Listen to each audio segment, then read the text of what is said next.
Catch up on all the live shows right here on africatechradio.com.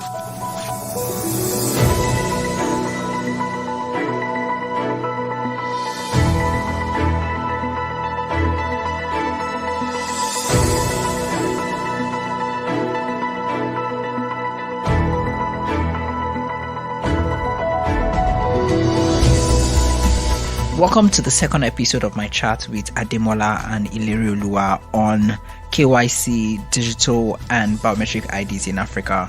Ademola is the marketing and communications lead at Seamfix, and Ilerioluwa is the lead infrastructure engineer at Prembly.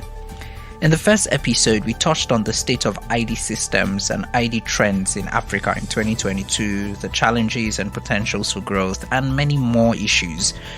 If you missed the first part of this episode, please search for the title Much Ado About KYC, Biometric and Digital IDs in Africa wherever you're listening to this episode. In this second part, we delve deeper into how digital IDs are revolutionizing service delivery in Africa, and Ademola and Ilerioluwa try to explain if biometric and digital IDs are really solving the issues that Africa faces, from insecurity, hunger, unemployment, and so on. Take a listen. Okay, now that being said, since we're all here and we're all about raising awareness, providing the much needed information, and at the same time scaling these stories of how technology is helping Africa move into the new world, into a much more a better environment. Let's look at how biometric or digital IDs, as they're being adopted and implemented, are really solving the issues that we're facing. You've mentioned, insecurity, maybe unemployment, hunger, and the myriad of issues or problems we're facing.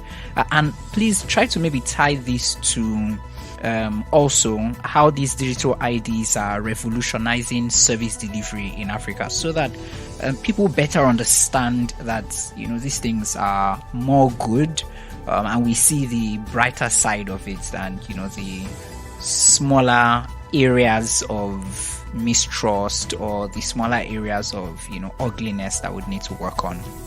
Yeah, so it's a no-brainer. There's just a whole lot of benefits on this, right? So, but it all depends who you are speaking to help you be able to direct the benefit. But on a very generic note, as I mentioned earlier, identity is about building trust, right? And for you to, if you are digitally identified, you would have better access to, opportunities, services out there, apart from the ones that the government is mandating you to do in order to maybe you want to get your passport. In today's world, we have a lot of startups that provide a lot of services, a lot of apps, to help you do one thing or the other, right? Having a digital identity, gives you the advantage that you need to, make use of some of these services, right? So, it's a long list of benefits. If you want to go down and be narrow to, for example, in the financial institution today, if you want to onboard on an app where you are looking to start saving money, for example, you have to provide some level of verification for that. And at the end of the day, it's even for your own good, because you having access to those services and you have a valid identity also protects you, right? Protects you from fraud or from fraudulent activities. At least to some extent, people will have more difficult. They'll have more difficult time trying to, maybe hack an app or like your bank account or something of that nature, right? So it's limitless. It's just limitless for the layman on the streets who doesn't see the benefit of being on the digital identity or having a digital identity. For a layman on the street, it will be about us even in the technology field, building solutions that can benefit that layman in the street and he can find so much value that it even encourages him or her to want to even, go and enroll for NIN, for example, right? So I think we have that role to play as us in the digital technology space to keep being innovative around building technologies that can encourage that. But it's just limitless. It's just limitless. Yeah. Okay, Ilerioluwa, what do you think? Yes, just further going on what he said. Yes, it is actually quite limitless, right?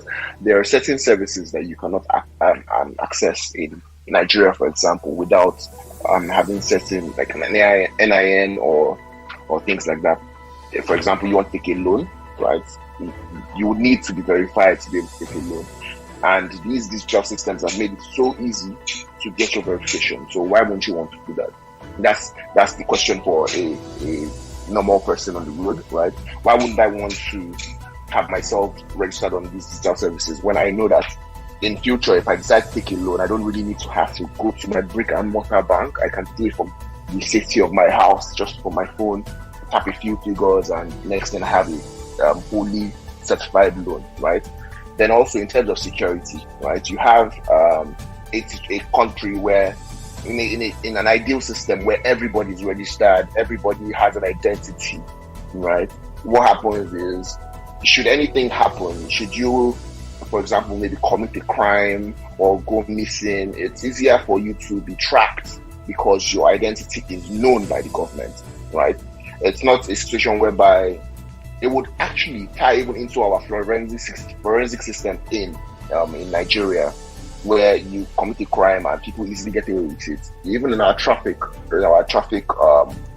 situation in Nigeria, you commit a traffic offense, and most times people get away with it. But now the way things are going, the order that identity systems brings. You commit a traffic offense, you would meet your bill. You'll probably get a text message now saying, "Oh yes, you have to pay so and so bill." So those are things that the ID system has brought into play. You having an identity brings order. You have order. So I think that's one of the biggest benefits, the order and security that it brings into the everyday man's life, and also the comfort in some of the certain services that you can attain because you are a registered, Nigerian, or a registered person on the system. Yeah.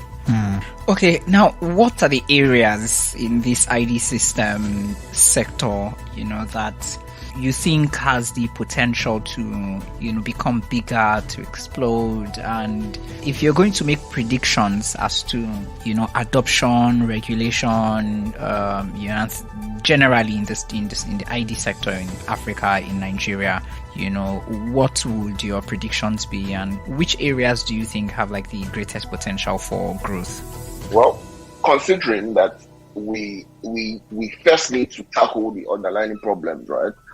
If we can actually get people enrolled, right? That's like for me, that's where the biggest potential for growth is, actually getting people to enroll on the system. The moment you can get past that, the moment you can get past enrollment, then the use cases are endless, honestly. The use cases are endless. You have the use of ID systems in security, you have the use of ID systems in financial sector, in the political sector. Just ordinarily even getting your NIN, you want a situation, your voter's card, you want a situation whereby someone is not double registered, one man having two different identities and being able to vote in two different places. So those are things that if we can get the groundwork right, those are things that would expand into your political sector, your financial sector. Even a man commits fraud and easily gets away with it because, he's using the identity of a dead man, right? Because, nobody knows that the man is dead anyways. So, because there's no appropriate registration. So those are things that if we can conquer the problems that we firstly have, right, we can then start to expand into these certain areas without any fear of I would say breaches, or any fear of fraud or things like that. The primary thing is get it right from groundwork, build that order, because that's what identity brings. It brings order. The moment you can get your identity right, as I am right now, I'm a registered Nigerian.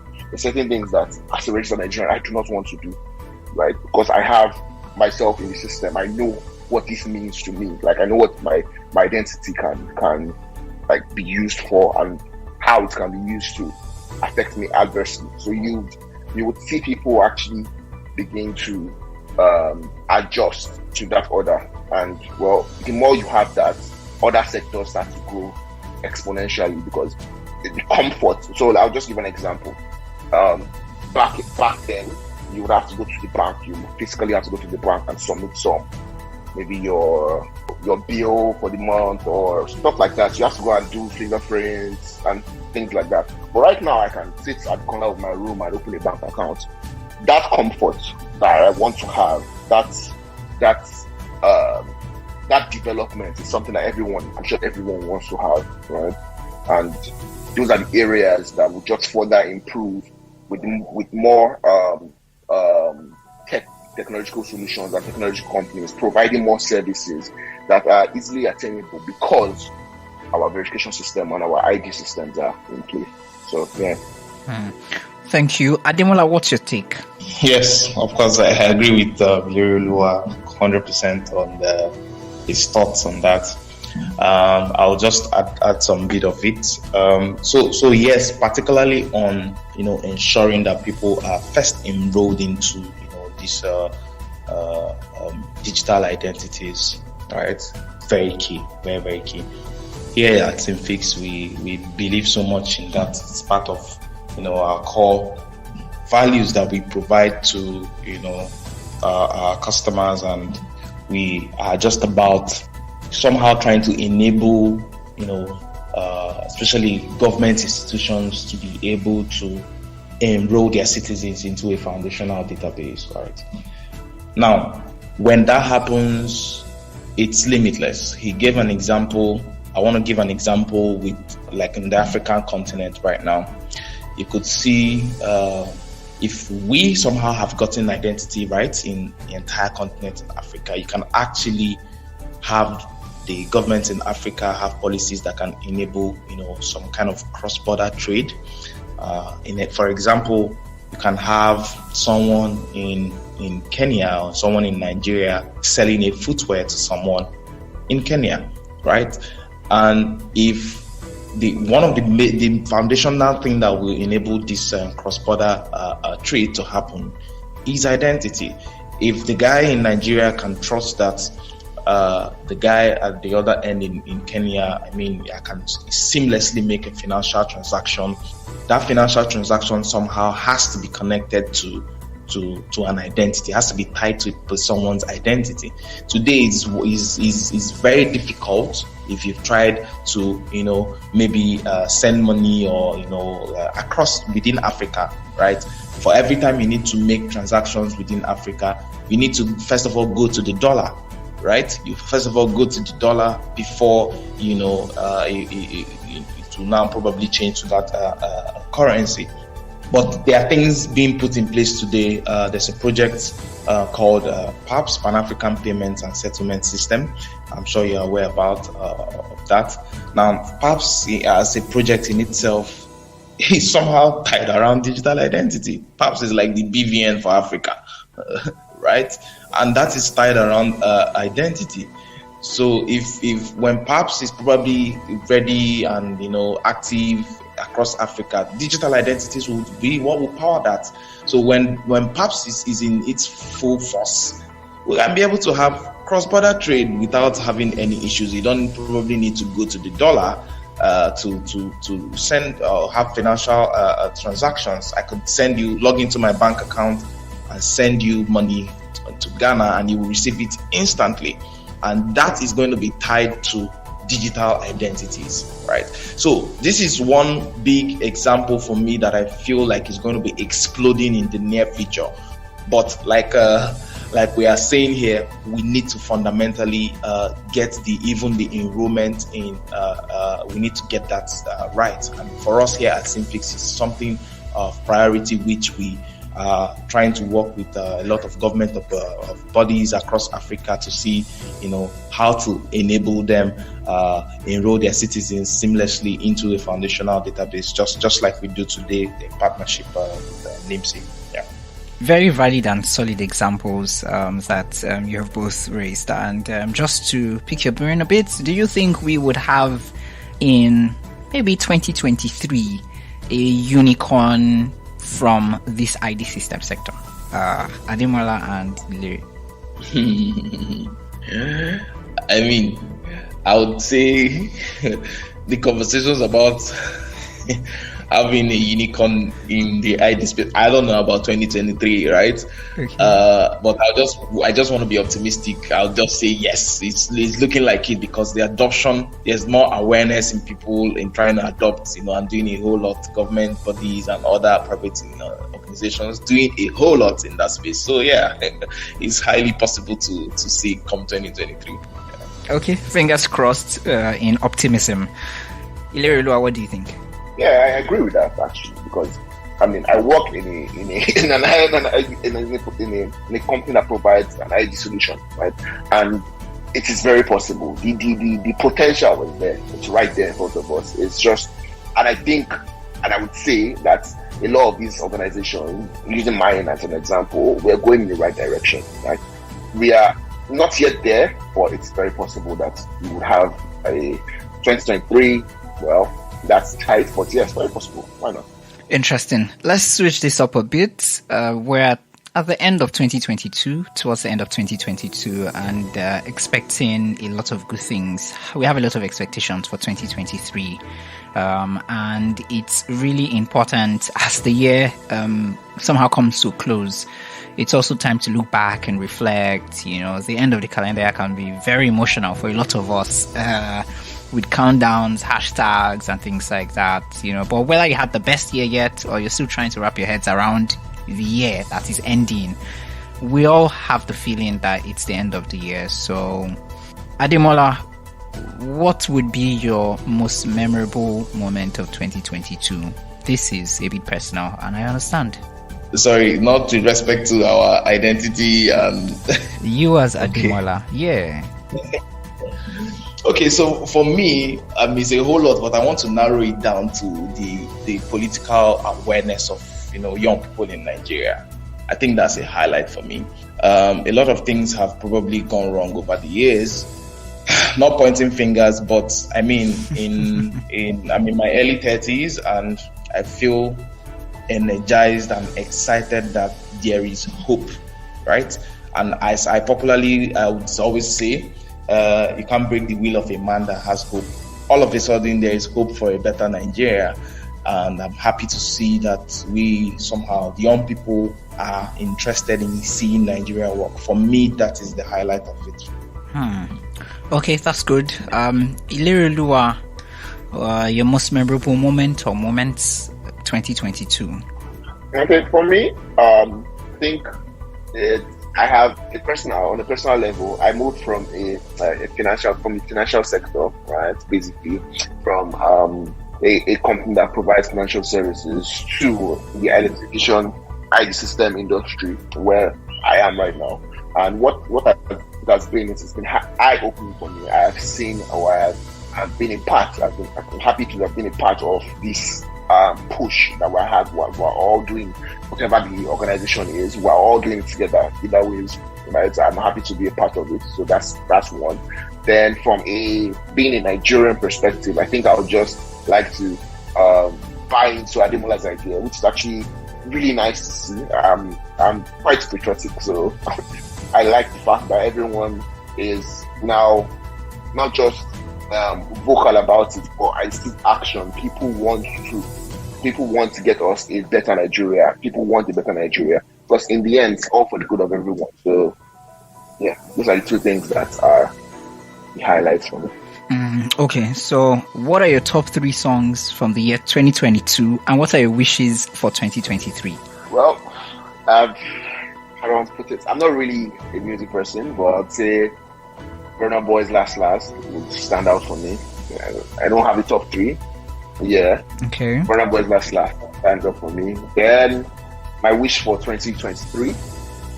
Never actually really thought about it. I've not thought about what I wish for in 2023. I just know that as a working class person, I obviously want a better, let's say a better life, basically, right? And what that means for me is not just me personally, but my organization getting more deals and getting more deals, basically. Yeah. So that would be it. Okay, that's good. Ademola, you'd have to. Are you a music person, Ademola? Okay. Yeah, kind of. I mean, I think I have. There's been a major decline in recent years. So yeah, I'm just laughing because as he asked the question, I quickly rushed into my Apple Music. I'm like, let me even see, what's going on here. I used to be a DJ before, so that automatically makes me a music person, right? So, but in recent times, I've not really paid too much attention to that, right? But from the expo of my Apple Music, I think, the most recent songs that I have had on my playlist, there's this song from Dunsi Onyekon, titled Yeah. I think that's like, I probably played that song, probably played it 10 to 20 times a day, I like it so much, right? Then of course in the, I also like, just maybe like every other young Nigerian, I like Asake. So Asake has been the trending guy, so I don't even know which one now, but a lot of songs from him, but I think I like Terminator. Then in terms of wishes for 2023, I'm sorry to put it this way, but I think I just have one political wish. I'm 100% obedient and I want a PO presidency. So maybe this was not a political show, but I mean, he asked me for my wish, right? So I'm allowed to say that this is what I wish for, right? I personally believe it's a beginning. It's going to, put a lot of things in place for me and also for the country in 2023. So I'm unashamed. I'm very vocal about it. So it's something I want to see happen in 2023. Yeah. Thank you very much for sharing your thoughts and your personal life with as we have spoken. I've been speaking to Ademola, who leads marketing and communications at Seamfix, and Ilerioluwa, who is the lead infrastructure engineer at Prembly, and we have been talking the trends that shape the KYC, biometric and digital ID systems in Africa. Governments across Africa are introducing biometric ID systems, startups are on the rise, Western leanings too are also there, and there are a lot of conversations around the estimated 500 million people on the continent who have no form of legal biometric or digital identification. And advocacy groups have also highlighted some human rights issues that we may not be paying attention to. Let the conversation continue. Let the conversations continue from here, and let us make Africa a better place to stay in, and let us also move from where we are into the future that we want to be in. That's all for now. Thank you very much, Ilerioluwa, for joining us and for sharing your thoughts here. You're welcome. And thank you to Ademola too.